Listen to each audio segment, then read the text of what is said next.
Here's what I heard, man, when I spoke to Sioux Valley herdsman Coda Tatchin. So, Coda, tell me how you guys came to get these buffalo. Years ago, we had a bit of a herd and we had 5 left. And then the Winnipeg Zoo got a hold of us and said they wanted to give us the white buffalo and her brother. In the care of him and his family, and as he's quick to point out, the community. It's a community effort. Everyone understands that these buffalo belong to us, belong to the community. He said people always lend a hand. People will come up and help them with the oats and with the hay and with the feeding. He said people will come by and help them build fences. Guys with industrial equipment, tractors and trucks will come up and give them a hand. And with the help of the community, the number of buffalo here now is over 100. And is the idea just to keep them, or do you harvest them? We're trying to promote a lot of unity and mental health. And I believe that everyone needs somewhere to go and pray. People come up here for the worst times of their life, the best times of their life. You know, they give thanks or they ask for help, strength, all these kinds of things. I would normally think a church or a temple or something, but in this big field under a blue sky, I guess that makes it even more prairie than it was before. I didn't say a prayer, although when he showed me Titan. This is the herd bull. Titan is a buffalo, it's about 2,000 pounds. When I saw Titan, I don't think I prayed, but I definitely said, Jesus, Murphy.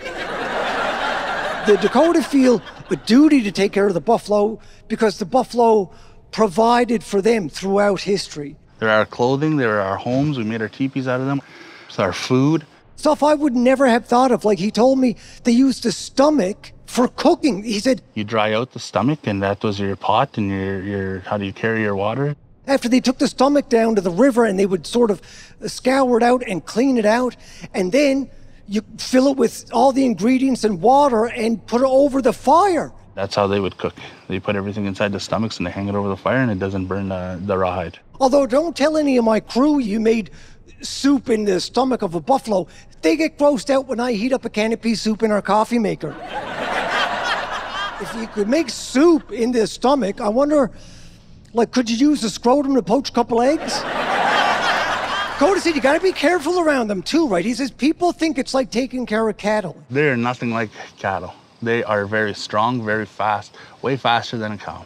They're faster than a horse. They can outrun a horse in terms of speed and endurance. They'll run 60 kilometers an hour, and that's twice as fast as an average horse. So they'll run forever, yeah. A cow's airway is about this big, but a buffalo airway is about this big. They look like these big lumbering beasts, but you see them up close, they're lean, and they're all muscle. Coda said they could jump 6 feet in the air from a standing start. He said if they wanted to escape, they could. We had them down South End, and we were running barbed wire fence over there, and they walked through it. He said at one time, they fenced them in on 3 sides up against a river so that they could go down and drink. They can also swim, apparently. Before he even knew they were gone, he gets a call. Somebody has spotted them 30 miles past Oak Lake, which is 30 miles from here. The thought that you got to go now and track them down, and I don't know if you heard, but buffalo are hard of herding.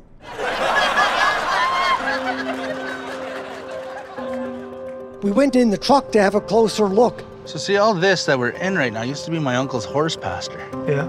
That's my family's area. It's our ranch up there. See, there's a little white baby right here.